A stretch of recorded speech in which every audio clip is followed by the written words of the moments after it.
Well, welcome to another Faith Horizons podcast. Today I'm here with Neil Getzlow. Neil Getzlow is welcome. Hey, thank you. It's good to be here. So Neil Getzlow's got some story that we're going to go get into, but right now he's got a ministry called the Gideon Factor, and then also he has another ministry called Celebrate Recovery. Or he's a part of another ministry called Celebrate Recovery, and we're going to learn more about those later on. But really, where the story starts is he wrote a book in 2021. Is that right? Yeah, that's correct. In 2021, called Unmasked, and it's a conquering sexual sin and walking in victory, which kind of opens up the subject matter of unmasked. So can you just begin to... And the bookmark is where I'm at in the book. Wish I could have read the whole thing right now, but I've had so many other things come up that I've had to... Well, anyway, I'll just let you introduce the topic. You've done it so many times before. So, and it's interesting because I wrote that book, came out about a year after I got saved. Wow! So it was really raw, and if I look back on it now, it kind of makes me cringe a little bit. Like, man, I was such a baby follower. Wow. At that point. But over the past 5, it would look a lot different today if I wrote that book today, because I've learned so much in my walk with Christ. Yeah, that's so cool. And that mountain that I'm about to describe keeps getting further and further away from me. And what's now more important is actually what's happening since then. Absolutely. Versus this. But to tell you how I got here. Yeah. And this goes back beyond 2020. This goes back 10 years old. Yeah. That's where I first got exposed to pornography. It was in the early 80s, so this is way before the internet. We're talking magazines and stuff. Yeah. And there was a Playboy forest, the kids called it, behind my elementary school, and that's where I'd ride my bikes, and I first got exposed, and that's where it kind of first got into my heart. Around the same time, my parents got divorced. My siblings were all older. They had moved out of the house, so I had a lot of time to be alone. I had this hole in my heart that I needed to fill up with something from that loneliness, and that's pornography was my drug of choice. Yeah. Yeah, but just like any drug, that is not enough to satisfy, and led me to do stronger and stronger things. Ultimately, led me to discovering that that there were women who were selling sex. Mm-hmm. And I'm gonna move this back just a pinch for you. No worries. Thank you. And that led me, and I did that for most of my adult life. So when did you discover that part of it? Because pornography is like you said, this is before internet era. So you're talking about magazines, but then you get into the other more physical aspect of it. With another person anyway. It was when I was just getting out of college. So I had access to I was getting more money because I was getting a real job. So I had money to burn, and again, the porn was not working anymore. I was going to say it's kind of like drugs. It's like you take so much drug, and then that no longer satisfies you. Now you need something. Got to bump up to something. I'm not saying that pot leads you to cocaine and heroin and all that stuff, but sometimes it does. Yeah. And for me, porn was that was your gateway drug. Yeah, that's a gateway drug. Yeah. And one thing I want to point out too, one thing people don't understand when they think about looking at porn, well, it's a victimless crime. I mean, you're not hurting anybody. The people that are in those magazines and in those videos and things like that, many of them have been sex trafficked. That's right. Okay. They have relationship issues, STDs, unwanted pregnancies, high suicide rate, all those things, and so, tell me that this is not a victimless crime. Well, not to mention your own self. Yeah, your own self. But I'm just saying, they are victims, and now you are becoming a victim and supporting the industry that has victimized them. You can't sugarcoat that. Yeah, and I'm sure you've talked to Russ Tuttle before from the Stop Trafficking Project. Yeah. Maybe you have. I have not. Yeah. But okay, you should. Yeah, I will. And he has a great line which says basically, if you've clicked on a pornography link, you've contributed to sex trafficking by clicking on that link. Yeah. And I believe it, and I believe it's the great poison in today's world, especially for Christian men. It teaches men to objectify women, but it also teaches women that it's okay to be objectified by men, that it's okay to do these things. And so it's just, it is... Well, it's also kind of like, oh, this is what we have to do. As far as a woman, this is what we have to do to get attention. That's right. Well, not true. But. That's right. So anyways, that's how I got down that rabbit hole. But ultimately then, as I got into adult years, that's when I started needing, in person, meeting up with women. It ruined my first marriage. Was about to wreck my second marriage, which is my current wife, Amy. It led me to a hotel room in Chicago back in March of 2020. That's where I met a woman I had found online on a business trip in Chicago. Went to her hotel room. When I was about to leave the hotel room, there was a second bedroom door that opened up, and out walks a large man. And he had this cell phone up in his hand, and it had my wife's contact information on it. He's like, "You're going to have to pay us more money, or we're going to call your wife." And it's crazy. Already, I was in that room less than 20 minutes, and he already had discovered her Facebook account, her cell phone number, everything. Yeah. And so I paid about $900 to get out of that hotel room. And that's why I call my book Unmasked, because I left the room, put my mask back on, and had great business meetings that day. No one knew what had just happened to me. And I hid it in, even though inside I was petrified about losing my life. But at this point, did you have children? Did you have? We have a blended family. Okay. So I had 2 sons. Okay. And my wife brought 3 sons. A lot of tearing apart. At that point. Yeah. That's the threat. That was the real threat. Yeah. Well, that's our pastor talks about this all the time. When there's no order, there's chaos. Yeah. Yeah. And God creates the order. Yeah. And when we get away from that, this is what happens. Yeah. And so, 3 days. So I actually came home from that business trip. Amy picked me up at the airport. Everything was great. She didn't say anything, so I'm thinking, all right, this is cool. I'm going to avoid the worst here. But 3 days later, 9:30 on a Sunday night, the couple from Chicago actually started texting me again, saying, "You have 15 minutes to pay us, or we're going to call your wife." And I didn't pay because I just thought they would get bored and move along. But then 15 minutes later, I could hear my wife's phone ringing upstairs, and then she comes charging down the stairs into my office, and she's like, "Are you cheating on me?" And of course, I did what any good addict would do, which is lied. No, I'm not cheating. This is the first time I've ever done anything like this.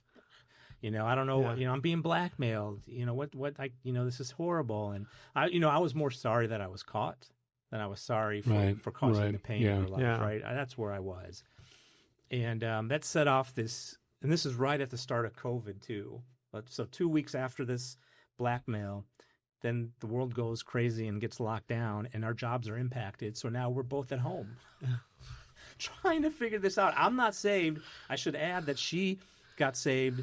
Neither of us were believers when we got married. 3 months after we got married, she became a follower of Christ. Wow. And did I mention that I grew up Jewish and was actually an atheist when all this goes down? Yeah, that's the introduction on your website. Jewish by birth, atheist by faith, biggest sinner of the world, and yet God was still waiting for me with open arms, transforming my life. Yeah. NeilGetzlow.com, by the way. Thank you. I was going to say, you're in some pretty good company. You got C.S. Lewis was an atheist. There's so many, Lee Strobel, atheist. I'm just saying there was so many, solid now. And now you've got the book out, I Don't Have Enough Faith to Be an Atheist. Yeah, right. It's true, though. We'll get into that, I'm sure. But so this sets off this 6-week struggle with my wife to try to save my marriage. And, of course, she's like, I told her, I think I remember telling her at one point, I'm 99.9% sure I'm never going to be a follower of Christ in the middle of this. But finally, on April 13th, 2020, she caught me again trying to go out and meet somebody. And she said, there's only one way you're going to be able to save this marriage, and that's if you pray and ask God for help. And so we went to bed that night on April 13th. I went to bed an atheist. On Tuesday, April 14th, I woke up. She had left the house to go blow off steam. So I was alone in bed. And so for the first time in my life, I prayed. And I just said, God, I don't know what is going on, Lord, but if you were there, if you were real, can you just, I did the Gideon thing. Can you just give me a sign, right, that you are real and out there? And as soon as I ended that prayer, the garage door pops up, and it was Amy. Because Amy is really the key to this story. She comes inside. I tell her I prayed, and she is very confused by that. And by the way, she contributed to the book Unmasked. Yeah, she did. She was like, okay, well, and then it was like, I guess we'll keep working on the marriage. She was very stunned.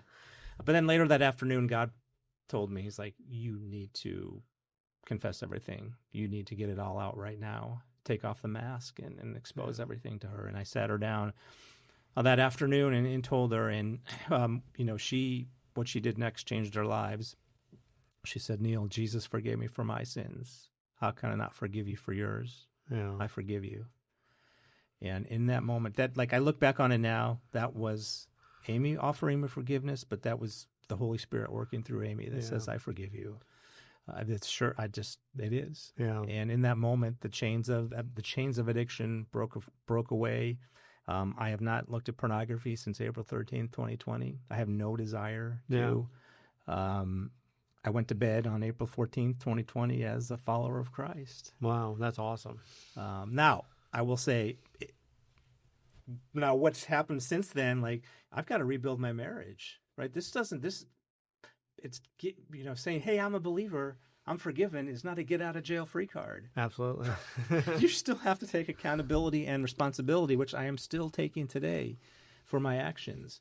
And I had to, that's the thing we talk about in Celebrate Recovery.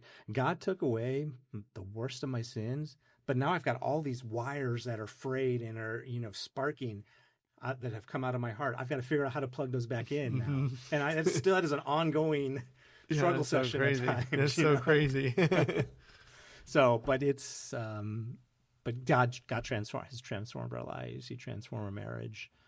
So how long after, 2020, 2021, you're kind of coming out of this, you're opening a new chapter of your life.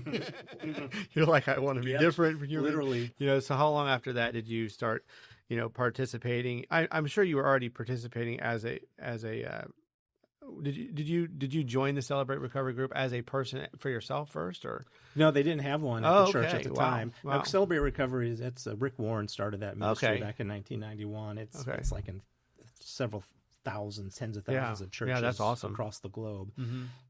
The Rock of KC, that's where I go to church. Yeah. They did not have one.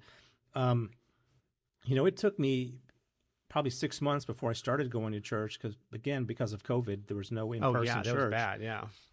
So it wasn't for a few months until I actually started to go to church, and then I was just like a sponge, soaking everything up, about trying to learn how to be a follower of Christ. What did faith mean?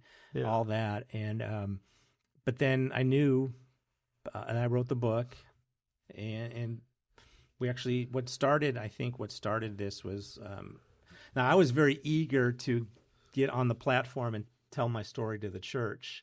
My pastor was incredibly wise and discerning, very kindly put the brakes on me for a while because he needed to know that I was real. Yeah. Who was this crazy guy that, has been around for a year, and now he's, he wanted to see the fruit. Mm-hmm. And so probably in the middle of 2022, he put me and Amy on stage at the church. We told our story, and that's kind of where things started to break open. Just the number of men that would come up from our church that were either had gone through it or were still struggling with, with pornography. Yeah. The women who were being impacted on their side, because their marriage was being impacted by it. And so from there, I was like, all right, I want to help. Psalm 40 says, I waited patiently for the Lord. He turned to me and heard my cry. He lifted me up out of the pit and made my footsteps firm and put my feet on solid ground. Yeah. And pulled me out of the pit. And I want to help pull other men out of the pit in this. And so from there, that's where the Gideon Factor was born. So you actually started the Gideon Factor. This is your own ministry. I'm not, this is God's ministry through you. 100%. You put a label on it, the Gideon Factory. Right? Gideon. Although now I kind of wonder if that label, there needs to be a different label perhaps. Yeah. And the reason I picked Gideon was because Gideon was sort of a reluctant leader. Yeah. And that's for so long, that's kind of how I looked at myself, as sort of a reluctant leader, but God called me out and said, no, you're gonna help lead other men out of here. But I'm not so reluctant anymore now. I feel like it is a calling just to help other men, and so to talk to men individually about what they're going through. And then the church, I approached the church about a recovery program, and that's where Celebrate Recovery. We landed on that because it's more than just it covers alcohol and drugs and pornography, but it also covers all those heart issues that our church has such a big passion for fixing hearts. Now, do you have people in that maybe have not actually participated themselves, but have had, bad experiences because of family members, Oh, yeah. alcoholics, pornography, Yeah. drugs, all that kind of stuff. I mean, that's where the root of most of our issues come from, is from something that happened in our childhood.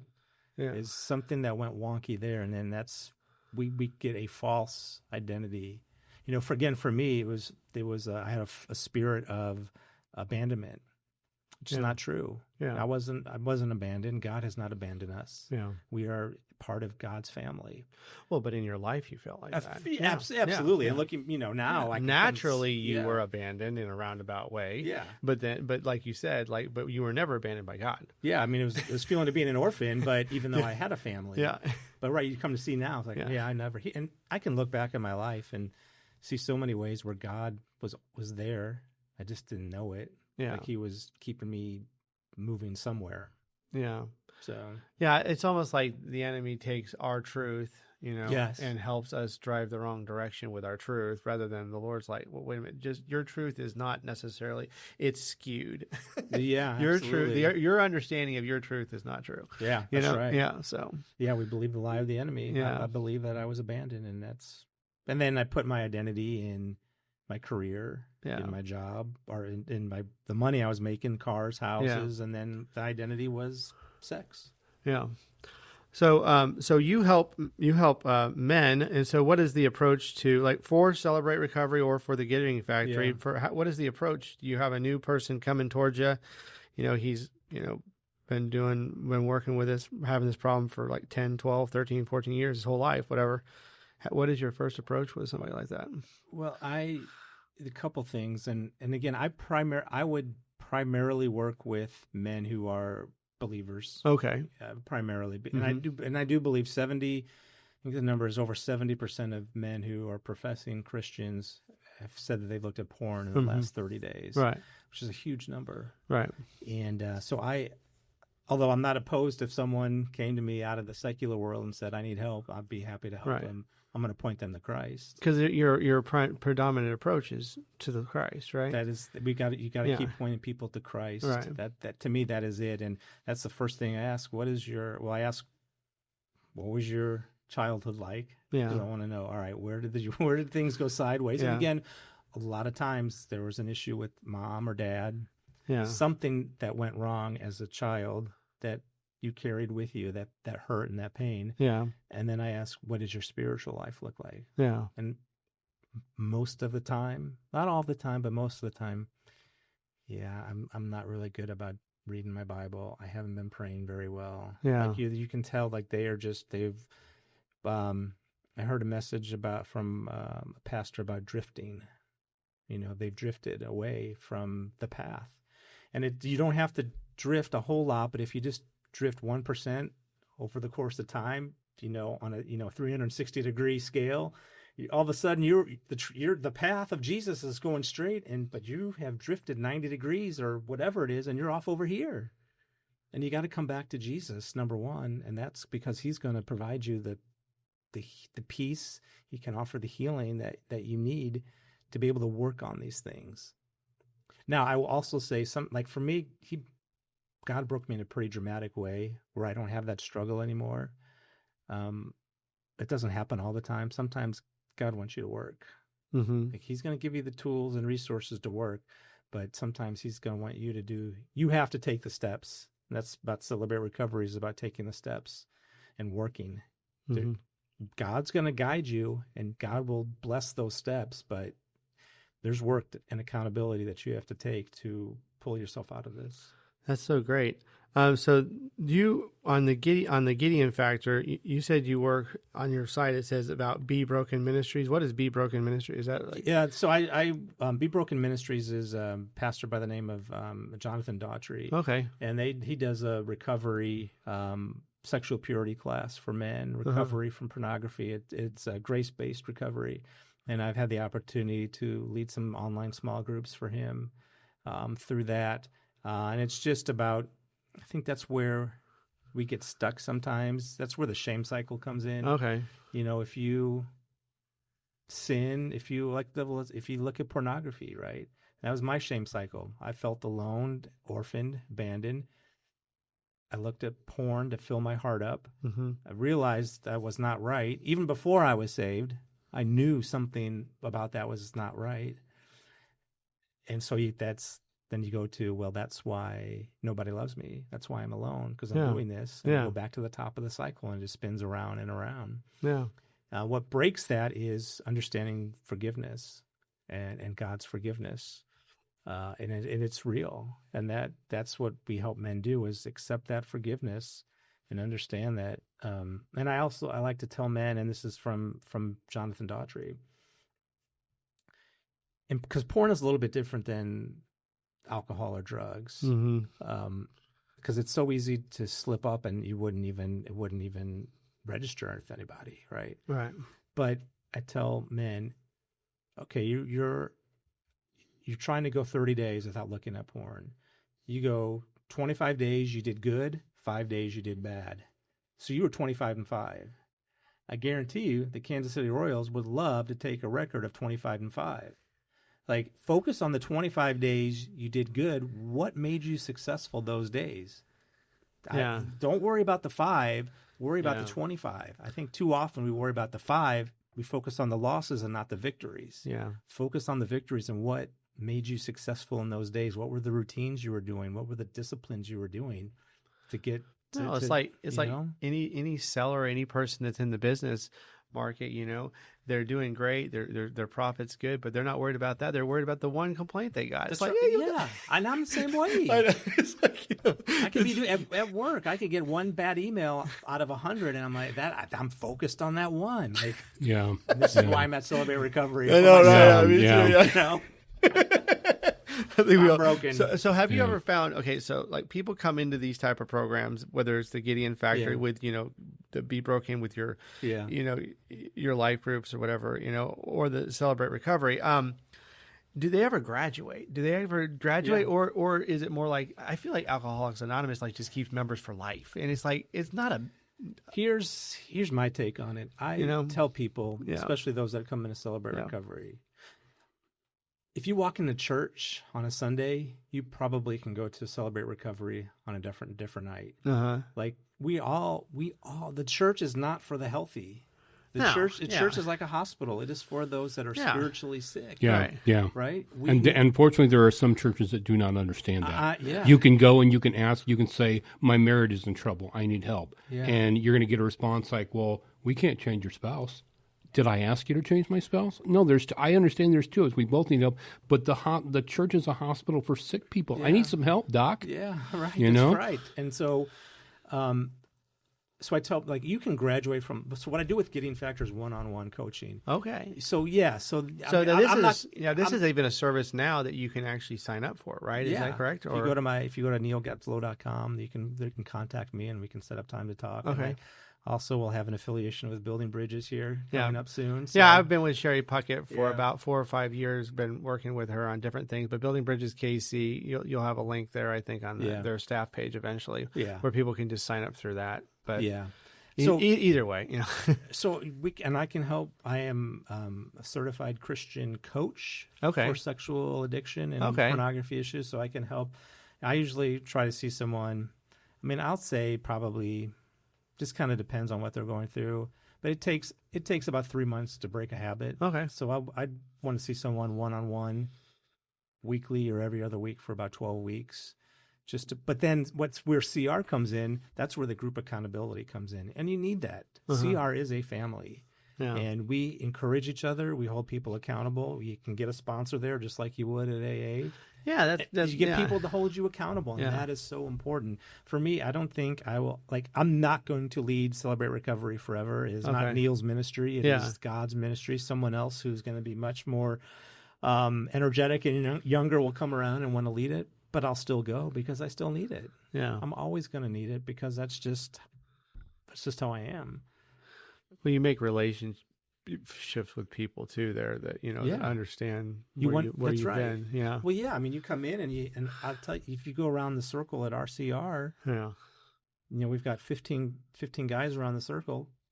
12 of them probably at one point have struggled with porn. Yeah. So guys know there are people there who know to you, and we have a pretty robust group of women who get together. and go through talk about it's so you have separate groups for men and women from a small group sharing standpoint. Mm-hmm. So it is just if you are struggling with anxiety, depression, or codependency, like if you're struggling with issues of the heart, go to Celebrate Recovery. Yeah, I know some churches also have a program called Re-Engage. Yeah, Pleasant Valley Baptist Church has that. Yeah. I think as long as it's a Christ-centered program, I think you're in good shape. So have you ever, or most people that are watching this have watched The Lord of the Rings before, So you watch The Lord of the Rings, and at the very end, if you watch towards the end of the whole entire series, Samwise Gamgee and Frodo Baggins look at each other. Everybody's celebrating around him, and they look at each other like nobody understands what we went through except for us. There's a podcast I've been listening to lately called the Frontline Men Podcast, and that guy loves Lord of the Rings, and he mentions it several times in his podcast. Hilarious. But I'm just saying, he's like, my wife loves the blonde guy with the bow and arrow, There you go. Anyway, but I think it's interesting because it's similar to what, because these men have been through it with you, and you're like, we understand each other. Well, and the shame. Yeah. The shame keeps you from sharing, because you think, why would people like me if they knew I did this? Why would people care about me if they knew that I did this? But that's what we role model at Celebrate Recovery, because that's what Jesus would do. He would love those that are hurting. But here's the compassionate part, and I think this is where the world loses it sometimes. They think it's just about love, so I'm going to love you no matter where you are at. Great, agreed. But here's the difference. Jesus did not leave those people there. He didn't say, I love you, bye-bye. He said, I love you, now repent and follow me. Yeah. That's the difference, and that's where I think a lot of the world misses that part. Yeah, because they I love you, you're forgiven, now repent and follow me. That's right. So, and repent means you got to change the way you're living. Yeah. People that tell me that, there's a lot of times people are like, there's no, Jesus is free. I'm like, that's semi-true. Right. It's half true. Jesus does say, take your cross and follow me. It's like, but the other thing people don't understand is, but Jesus is love. Yeah, but Jesus is the one that went to the temple and turned over the tables and ran people off with a whip. And how many times did he literally scream at the Pharisees, woe to you scribes and Pharisees, you hypocrites, and what did he tell people even when he, he healed them of physical infirmities, or he forgave them of, other things. Now go and sin no more. Amen. That's the part they don't want to hear. That's right. Is the go and sin no more part. That's right. They just want the loving, kind, lovey-dovey Jesus. Well, that's not the total truth. And I think that's what we do at CR, and that's what I try to do with just men I talk to. I'm going to love you where you're at.